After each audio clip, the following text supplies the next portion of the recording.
Let me introduce you to One America News. It's a conservative cable news channel that claims to be your source for credible, honest, unbiased reporting from around the world. But it's actually anything but that.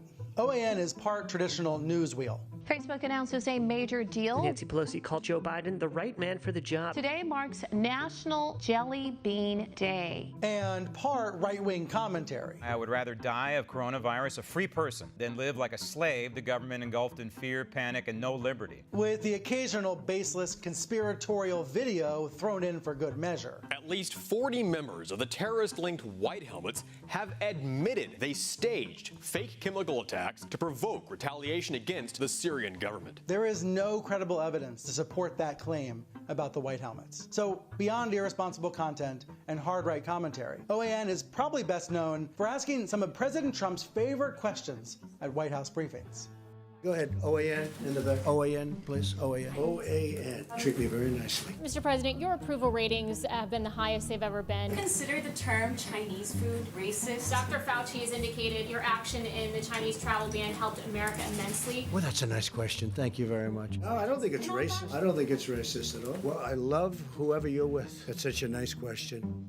One America News is the brainchild of Robert Herring, a multimillionaire tech entrepreneur who had no journalism experience before starting OAN in 2013. One America is coming for you, Fox, and we're going to do it with class, dignity, and news. Then in 2015, OAN hitched its wagon to the Trump train. Trump's political views on key issues have remained remarkably the same for nearly 30 years. OAN definitely is marketing themselves as a network that has the president's back. They became known for live streaming every rally that Trump held. I think the strategy is to be Trumpier than Fox News. Do you disagree? I do disagree. Alex Salvi has a primetime show on OAN. Yes, we are a conservative news network. Generally, we do favor positions that maybe a lot of conservatives would, which inherently lines up with what President Trump is saying. But I wouldn't say that we're trying to be foxier than Fox News. President Trump praises One America News in a series of tweets today. Tell me about how you view OAN's relationship with the White House, given the president's frequent mention of OAN recently. Well, I would say that President Trump is a big fan of the network in general because we're a little bit more down the middle, a little bit more fact-based and straightforward than some of the other type of coverage that you'll see on other networks. I don't think that it would be fair to suggest that all viewpoints are equally represented on that network. OAN is giving a very specific viewpoint, so you'll see them pushing fringier content. No one's actually, for the most part, watching this network. They're not going to catch mistakes they make, where Fox has a lot more eyeballs on them. So OAN wants to have it both ways.